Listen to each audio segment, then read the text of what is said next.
বিসমিল্লাহির রহমানির রহিম। আসসালামু আলাইকুম। সুপ্রিয় উপস্থিত শিক্ষার্থীবৃন্দ, কেমন আছো তোমরা সবাই? বলো। আলহামদুলিল্লাহ স্যার, আপনি ভালো আছি স্যার। হ্যাঁ, আলহামদুলিল্লাহ স্যার, আপনি আলহামদুলিল্লাহ কেমন আমিও আছেন? ভালো আছি। তোমাদের যথারীতি আজকে রসায়ন লাইভ ক্লাস, একাদশ অধ্যায় খনিজ সম্পদ ও জীবাশ্ম। আজকের আলোচ্য বিষয় পার্ট 11.4-এর পেজ 272 থেকে 273 পেজ, এবং পার্ট 11.5-এর পেজ 274 থেকে 75। ঠিক আছে, আমরা গতদিন যেটা পড়েছি সেটা হচ্ছে অ্যালকিন এবং অ্যালকাইনের নামকরণ পড়েছি আমরা।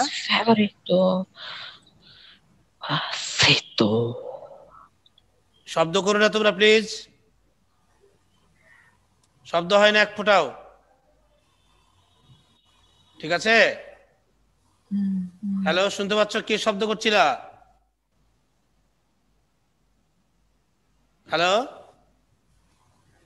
শব্দ করবা না। হ্যাঁ, দেখো তাহলে 272 পেজের অ্যালকিন এবং অ্যালকাইনের বিক্রিয়া পর্যন্ত পড়েছি আমরা। তাহলে একটু প্রশ্ন করে নিই আমি, অ্যালকাইন কাকে বলে? রোহিত বলো, গতদিনের পড়া ছিল, অ্যালকাইন কাকে বলে? অ্যালকাইন স্যার, ও স্যার, তিন বন্ধন কার্বন কার্বন তিন বন্ধন বিশিষ্ট অসম্পৃক্ত হাইড্রোকার্বনকেই অ্যালকাইন বলে। সুন্দর হয়েছে। অ্যালকাইনের গাণিতিক সংকেত কি বলতো রাফসান রাফি? অ্যালকাইনের গাণিতিক সংকেত। স্যার, অ্যালকাইনের গাণিতিক সংকেত হলো হ্যাঁ। CnH2n+2r। না, হলো না। অ্যালকেন হচ্ছে CnH2n+2, আমি বলেছি অ্যালকাইন অর্থাৎ CnH2n-2। ঠিক আছে, ওকে। তাহলে Yes, তোমরা sir. অবশ্যই বুঝতে পারেন। তোমাদের নাম লিখে ক্লাসে জয়েন করো। ভেরি গুড, অনেকেই ভালো পড়া দিয়েছো। আমি নতুন পড়ায় চলে যাব। হ্যাঁ, যেহেতু আজকে আমাদের সময় খুব কম, তোমরা চলে যাবা 273 পেজের 272 পেজের ডি কার্বক্সিলেশন বিক্রিয়া। ইতিমধ্যে আমি বলেছি কি পড়াবো।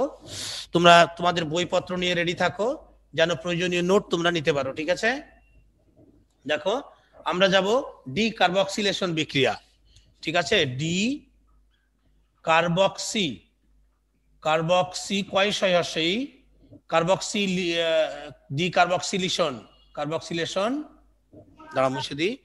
ডি কার্বক্সিলেশন বিক্রিয়া, ডি কার্বক্সিলেশন। ঠিক আছে, ডি কার্বক্সিলেশন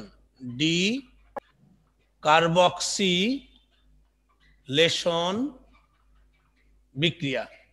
তাহলে এটা কিন্তু একটা বিক্রিয়ার নাম। ঠিক আছে, তাহলে এই বিক্রিয়াটা যদি আমরা পড়তে চাই, তাহলে আমরা কি প্রস্তুতি পড়ছি? আমরা অ্যালকেন প্রস্তুতি পড়ছি, রাইট? অ্যালকেন প্রস্তুতিতে দেখো ডিকার্বক্সিলেশন বলবো সেটা কি? ক্যালসিয়াম অক্সাইডের উপস্থিতিতে সোডিয়াম ইথানয়েডকে সোডিয়াম হাইড্রোক্সাইড করলে মিথেন এবং সোডিয়াম কার্বনেট উৎপন্ন হয়। এই বিক্রিয়াকে বলা হবে ডিকার্বক্সিলেশন বিক্রিয়া।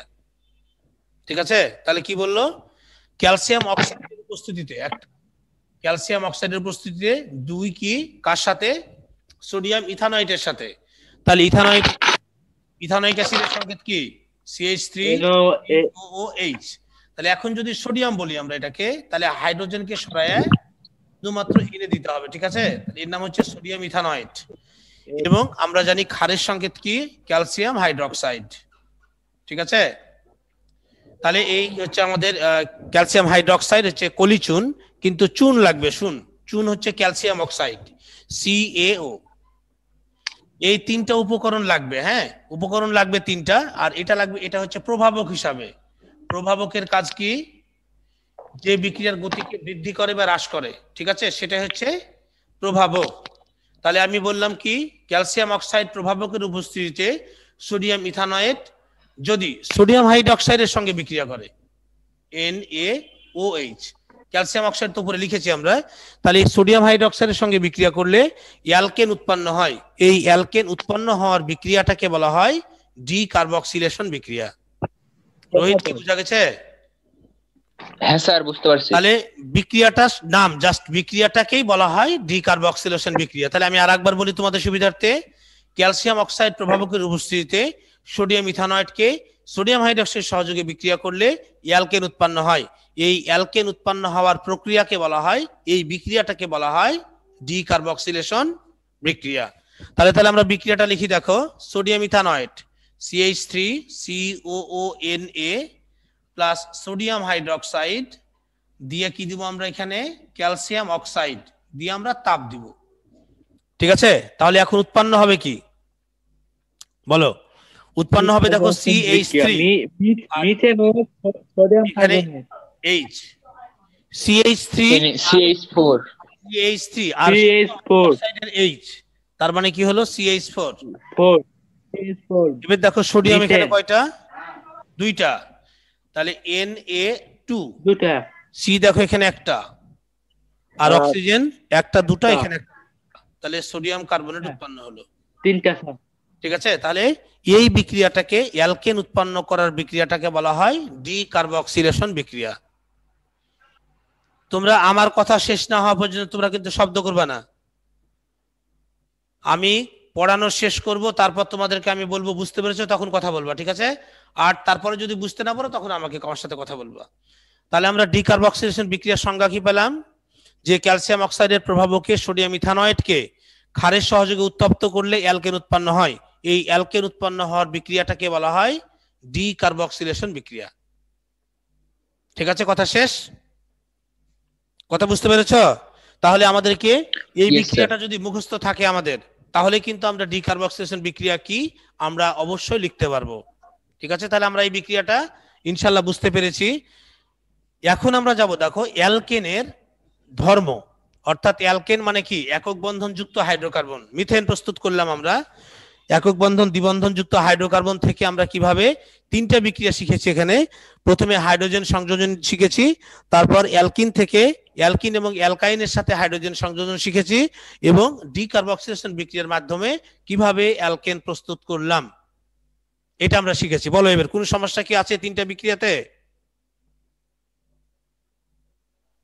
No sir. এই তিনটা রিঅ্যাকশনে কোনো সমস্যা মনে হয় নেই। তোমরা অবশ্যই ভালো বুঝতে আচ্ছা, পেরেছো। স্যার। হ্যাঁ বলো প্লিজ। CH3COONA স্যার, এটার নাম কি বললেন? CH3COH এটা অ্যাসিটিক অ্যাসিড। হ্যাঁ, এটার নাম হচ্ছে CH3COOH, এটার নাম হচ্ছে অ্যাসিটিক অ্যাসিড। অ্যাসিটিক অ্যাসিড, অথবা আমরা বলতে পারি 1-2, দুইটা কার্বন আছে এখানে, জি স্যার। ইথ যোগ এই COH থাকলে উইক অ্যাসিড।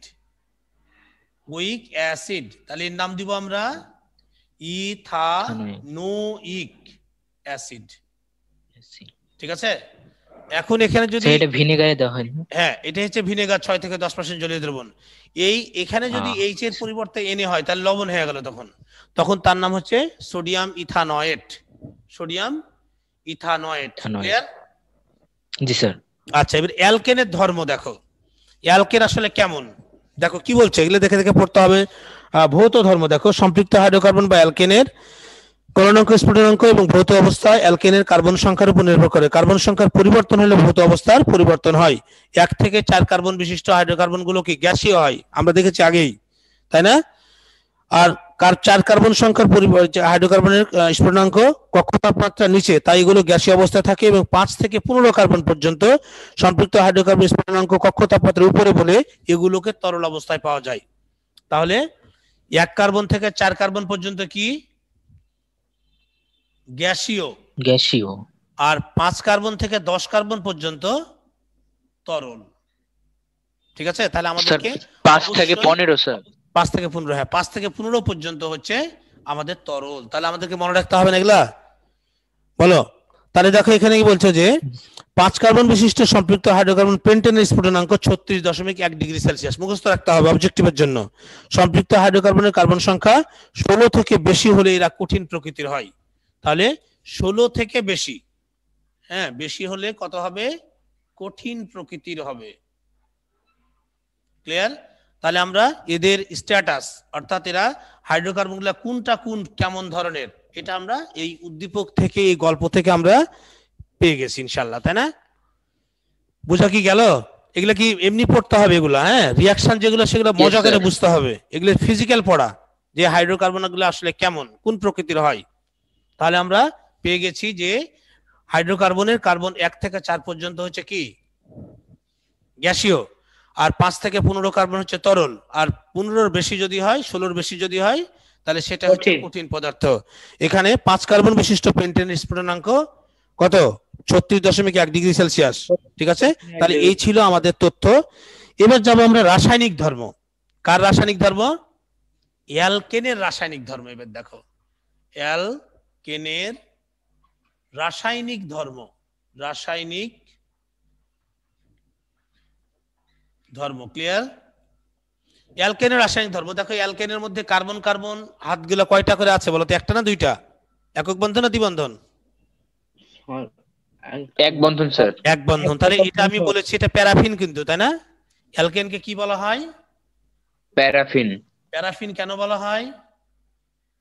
কারণ স্যার এরা অন্য মৌলের সাথে সহজে মৌল মানে যৌগ গঠন করতে চায় না। তাহলে এরা হচ্ছে আসক্তিহীন বলা হয় এদেরকে, আসক্তিহীন। কারণ শক্তিশালী একক সমযোজী বন্ধনে আবদ্ধ থাকে, শক্তিশালী একক একক সমযোজী বন্ধনে আবদ্ধ থাকে, বন্ধনে আবদ্ধ থাকে। এই আবদ্ধ থাকার কারণে কিন্তু এরা প্যারাফিন। এরা সহজেই সংযোজন বিক্রিয়া দিতে পারে না, তবে প্রতিস্থাপন বিক্রিয়া দেয়। বুঝতে পেরেছো? জি স্যার। মাইসা বুঝতে পেরেছো? মাইসা? Yes sir. মাইসা বুঝতে পেরেছো? মাহাতির বুঝতে পেরেছো? মাহাসির? জি স্যার। সোহান বুঝতে পেরেছো? সোহান? Yes sir. রাহিমা বুঝতে পেরেছো? হ্যালো রাহিমা? রাহিমা শুনতে পাচ্ছে না।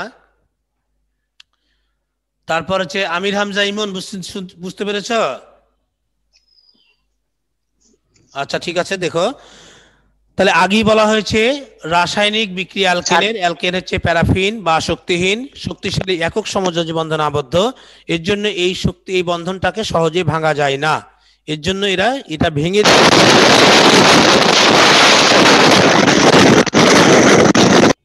দেখো। তাহলে এবার রাসায়নিক ধর্ম যাব আমরা। ক্লোরিনের সাথে বিক্রিয়া করব এখন আমরা। কার সাথে বিক্রিয়া করব বলো? ক্লোরিন। ক্লোরিনের সাথে। ক্লোরিনের সাথে বিক্রিয়া করব কার? একক বন্ধনযুক্ত হাইড্রোকার্বন অর্থাৎ মিথেনের বিক্রিয়া করব ক্লোরিনের সাথে। তাহলে অ্যালকেন ব্র্যাকেটের মধ্যে মিথেন লিখলাম। হ্যাঁ, মিথেনকে ক্লোরিনেশন বিক্রিয়া অর্থাৎ ক্লোরিনের সাথে বিক্রিয়া, ক্লোরিনের সাথে বিক্রিয়া শিখবো এখন। ঠিক আছে? তাহলে এই বিক্রিয়া কিন্তু এমনি এমনি ঘটবে না, কিছু শর্ত লাগবে। শর্তটা কি দেখো? অতি বেগুনি রশ্মি। তাহলে অতি বেগুনিটা কি বলতো? সূর্য থেকে আগত রশ্মি। হ্যাঁ, অতি বেগুনি অর্থাৎ ইউভি, অর্থাৎ আল্ট্রাভায়োলেট রে। ইউভি, ইউতে আল্ট্রা, ভিতে ভায়োলেট, এটাকে অতি বেগুনি রশ্মি বলা হয়। অর্থাৎ মৃদু সূর্যালোক থেকে যে শক্তি পাওয়া যায় সেটাকে বলা হয় ইউভি। ঠিক আছে, কথা বুঝাতে পেরেছি? তাহলে আল্ট্রাভায়োলেট রশ্মি ইউভির সাথে উপস্থিতিতে একক বন্ধনযুক্ত হাইড্রোকার্বন তার ক্লোরিনের সঙ্গে বিক্রিয়া করে। প্রতিটা ক্ষেত্রেই প্রতিটা ধাপে একটা করে ক্লোরিন প্রবেশ করবে মিথেনে, আর একটা হাইড্রোজেন এখান থেকে অপসারিত হবে। তাহলে এইভাবে যতক্ষণ পর্যন্ত হাইড্রোজেন থাকবে ততক্ষণ পর্যন্ত বিক্রিয়া চলতেই থাকবে। ঠিক আছে? তাহলে মিথেনে কটা হাইড্রোজেন আছে? চারটা। চারটা স্যার। তাহলে হাইড্রোজেনের যোজনী কত? এক। এক। ক্লোরিনের যোজনী কত? চার। এক। তাহলে আমরা হাইড্রোজেনকে ক্লোরিন দ্বারা প্রতিস্থাপন করতে পারবো না? Yes sir. জি স্যার। কারণ যোজনী যদি সমান হয় তাহলে সহজেই প্রতিস্থাপন করা যাবে, আর যদি যোজনী সমান না হয় তাহলে কিন্তু প্রতিস্থাপন করা যাবে না। ফারদিন বুঝছো? ফারদিন, প্রথম ধাপে দেখি আমরা CH4, বা এটাকে আমরা এইভাবে লিখতে পারি, কথা বলো, yes sir. Cl2 Yes, sir. বা লিখলাম আমরা Cl বন্ড Cl। তোমাদেরকে বোঝানোর জন্য কিন্তু লিখছি আমি এইভাবে। হ্যাঁ, দুটা লিখবা না, যখন বিক্রিয়া চলবে এখানে দিব আমরা ইউভি। দেখো এই হাইড্রোজেন এই ক্লোরিনের সাথে যুক্ত হয়ে একটা যৌগ উৎপন্ন হবে না বলতো? Yes, sir. Yes sir. তাহলে উৎপাদিত যৌগটা কি হবে? H bond Cl। তাহলে এখন দেখো এদিকে কি আছে CH3 CH3 বন্ড, এখানে কিন্তু একটা ক্লোরিন অবশিষ্ট আছে দেখো। তাহলে হাইড্রোজেন এই জায়গা থেকে চলে গেছে, তাহলে এখানে ক্লোরিন এসে বসতে পারবে না। তাহলে এখানে ক্লোরিন, তাহলে এর নাম কি? ক্লোরোমিথেন। অথবা আরেকটা নাম কি বলতে পারি? বইয়ে লেখা আছে ক্লোরোমিথেন, কিন্তু আমরা আইপিএসসি তে নাম কি করতে পারি বলো? Carbon chloride. না, এটা কি মিথ না? এক কার্বনে মিথ যোগ আইল সমান মিথাইল না? জি স্যার। ক্লোরোমিথাইল। CnH2n+1 সূত্রে অ্যালকাইল মূলক পড়িয়েছি। তাহলে Yes, এক sir, কার্বনে যদি মিথাইল। মিথ হয় তার মিথাইল আইল যদি ক্লোরাইড। যুক্ত করি আমরা, তাহলে তার নাম হচ্ছে মিথাইল ক্লোরাইড। এর নাম হচ্ছে মিথাইল মিথাইল ক্লোরাইড। ক্লোরাইড, অথবা তোমাদের বইটা লিখতে পারো মনোক্লোরোমিথেন। ঠিক আছে, তাহলে আমরা মিথাইল ক্লোরাইড শিখবো, মনোক্লোরোমিথেনও শিখবো। ঠিক আছে, তাহলে এটা একটা প্রথম ধাপ হলো, দেখো এক লিখেছি আমি এখানে। এবার 2 নাম্বার ধাপটা কি দেখো, ওদিকে ছিল কি এরকম ছিল না বলতো? এখানে ছিল Cl আর 3 মাথায় 3টা হাইড্রোজেন ছিল, অর্থাৎ এটা থেকে আমরা প্রথমে নিয়ে চলে গেছি। এবার প্রথমে এটাকে নিয়ে আসলাম, তারপরে তার সাথে ক্লোরিন অর্থাৎ Cl বন্ড Cl, এখানে UV, বোঝা যাচ্ছে? তাহলে দেখো এই হাইড্রোজেন কি এই ক্লোরিনের সঙ্গে যুক্ত হবে না বলো আমাকে? Yes sir. তাহলে এখানে HCl উৎপন্ন হলো। এখন দেখো এখানে কার্বন একটার, হাইড্রোজেন কয়টা? দুইটা। আর এখান থেকে ক্লোরিন হাইড্রোজেন চলে যাওয়ার পরে আর আরো একটা ক্লোরিন এক্সট্রা আছে, তাহলে এই জায়গাতে এসে বসে যাবে না? জি স্যার। ইয়েস তাহলে স্যার। বন্ড Cl2 হবে না এটার নাম? তাহলে ওর নাম কি দিবা? Yes sir. ওর নাম কি দিবা বলো? এর নাম দিবা স্যার ডাইক্লোরোমিথেন। হ্যাঁ, ডাই মানে কি গো? দুই। ডাইক্লোরোমিথেন, অর্থাৎ দুটা ক্লোরিন আছে আর মিথেনের ফরম্যাটে আছে। এটা কি এভাবে নাই বলো তো? এখানে একটা ক্লোরিন, এখানে একটা ক্লোরিন, আর এখানে একটা হাইড্রোজেন, এখানে একটা হাইড্রোজেন, তাহলে এইভাবে আছে না? তাহলে মিথেনের ফরম্যাটই তো আছে, তাই না? তার জন্য এর নাম হচ্ছে ডাইক্লোরোমিথেন। তাহলে এইটুক মিশে দিই আমরা। হ্যাঁ, তাহলে এইটুক বুঝতে পেরেছো তোমরা দুটা ধাপ? তাহলে উপরে এবার একটু মুছাতে হবে উপরটা, না তো বোর্ডে আমার লেখা বোঝা যাবে না। তাহলে এবার দেখো 3 নাম্বার ধাপে চলে যাব, 2 নাম্বার বিক্রিয়ার উৎপাদটা নিয়ে নিব এবার। হ্যাঁ, 3 নাম্বার স্টেপ, তাহলে হচ্ছে CH2Cl2। আমরা কি করতে পারি? এভাবে লিখতে পারি না? Cl H and H, আবার ক্লোরিনেশন। কথা বোঝা গেছে? তাহলে এখানে দিব কি UV।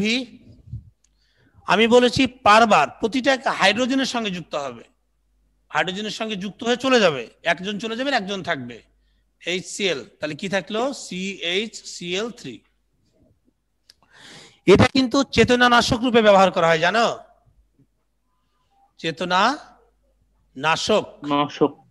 চেতনানাশক, বুঝতে পেরেছো? না স্যার। এই যে আগে হসপিটালে যখন মানুষকে অপারেশন করতো তখন কিন্তু এই ক্লোরোফর্ম বলা হয় এটাকে। হ্যাঁ, এটাকে চেতনানাশক রূপে ব্যবহার করতো, মানুষকে অজ্ঞান করে অপারেশন করতো। কিন্তু এখন তো ইনজেকশন দিয়েই তোমার শরীরকে গোটা কেটে ফেলে দিবে, তুমি জানতে পারবে না, তাই না? তাহলে এর নাম হচ্ছে চেতনানাশক বা ক্লোরোফর্ম। এই যে বাড়ি তোমাকে যদি কেউ হাইজ্যাক করে, তোমাকে কিছু রুমাল দিয়ে শুঙ্গায় দেয় না, যে তোমার পকেট থেকে যা কিছু সব নিয়ে নেয়, তাহলে এই হচ্ছে সেই কেমিক্যাল CHCl3। তাহলে আমি বলেছি তোমাদেরকে যতক্ষণ পর্যন্ত হাইড্রোজেন থাকবে ততক্ষণ পর্যন্ত প্রতিস্থাপন হতেই থাকবে হাইড্রোজেন। তাহলে আরো একটা স্টেপ হবে না বলো তো? তাহলে C, এখানে Cl, এখানেও Cl, এখানেও Cl, আর এখানে হচ্ছে H যোগ Cl2 বা Cl বন্ড Cl, আবার কিন্তু UV।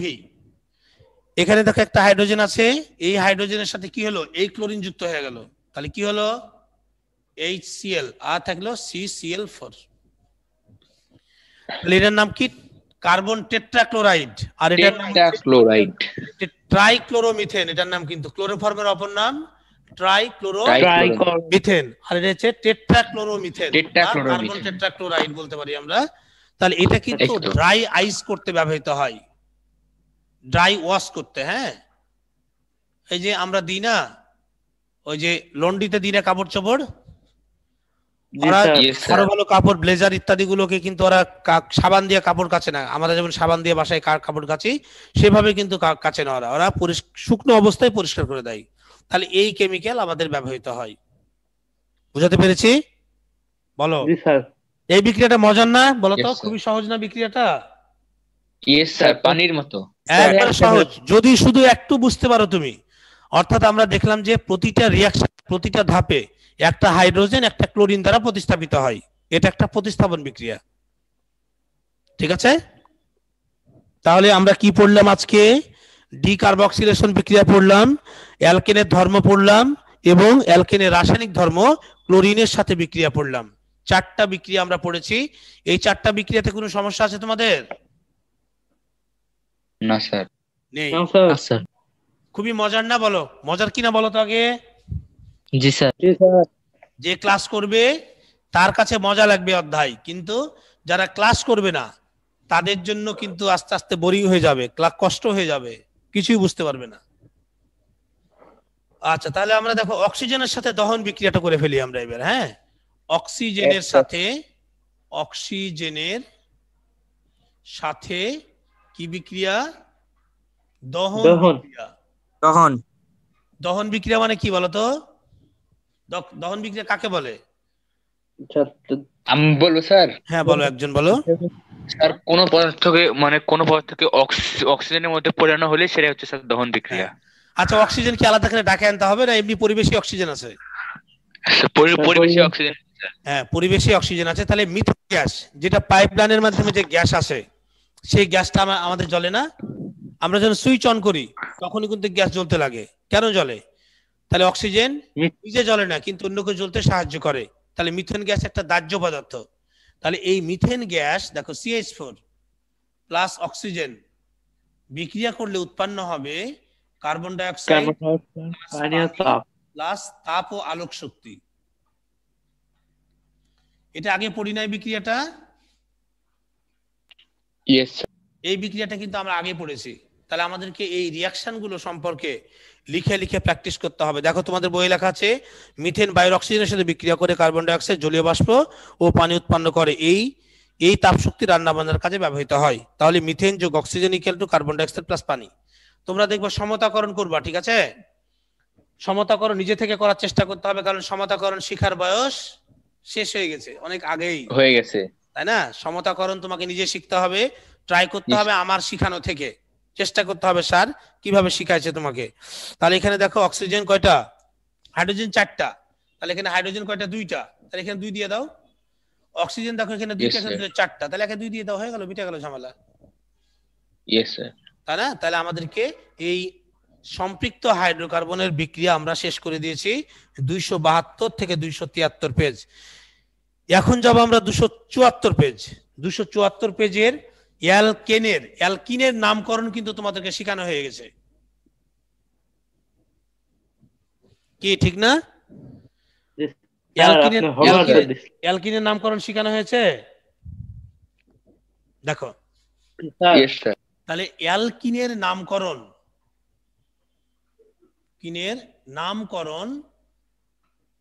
শেখানো হয়েছে, তাই না? কার্বন কার্বন দ্বিবন্ধন। হ্যাঁ, তাহলে এখানে শর্ত হচ্ছে কার্বন কার্বন দ্বিবন্ধন থাকবে এবং কার্বনের অবশিষ্ট হাতগুলো হাইড্রোজেন দ্বারা পূর্ণ থাকবে। এখানে সংকেত CnH2n CnH2n শুধু। হ্যাঁ, তাহলে এখন দেখো রিঅ্যাকশনে আসি আমরা। অ্যালকিন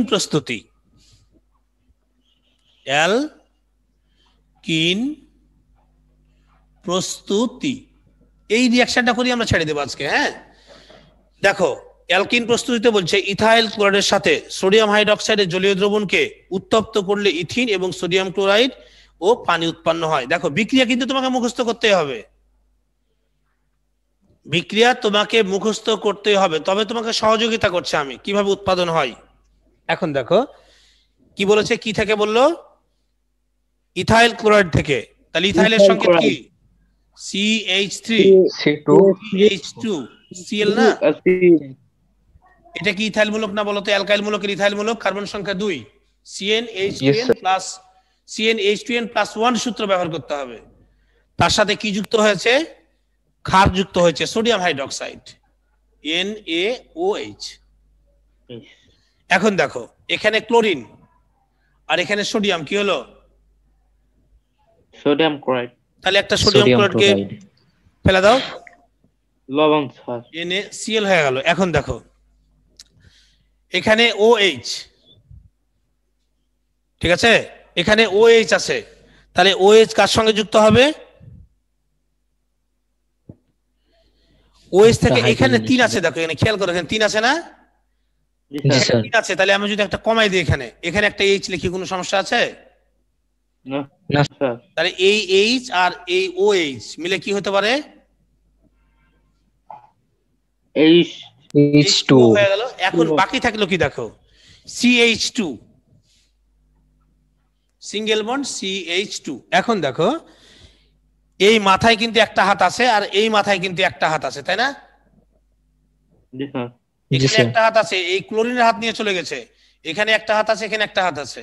এখন দেখো এই হাতটা এই মাথায় আর এই হাতটা কিন্তু এই মাথায় ঢুকে গিয়ে দুটা ইলেকট্রন মিলে একটা হ্যান্ড হয়ে গেল। তাহলে এর নাম হচ্ছে ইথিন, অর্থাৎ দ্বিবন্ধন যুক্ত হাইড্রোকার্বন। এর নাম হচ্ছে ইথিন, ইথিন। অর্থাৎ দ্বিবন্ধন যুক্ত হাইড্রোকার্বন আমরা প্রস্তুত করে নিয়েছি। তাহলে বিক্রিয়াগুলো অত্যন্ত সহজ,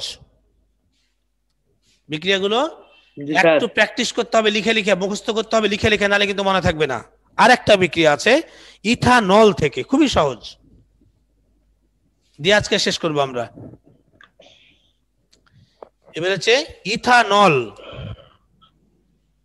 ইথানল কোনো কিছুর আগে যদি নল থাকে পরে, তাহলে তার নামকরণের ক্ষেত্রে কি হয়? OH গ্রুপ থাকতে হয়, তাহলে তার নাম হচ্ছে নল, ঠিক আছে? তাহলে ইথানলের সংকেত কি হবে? ইথাইল মূলক CH3CH2OH, এর নাম হচ্ছে ইথানল।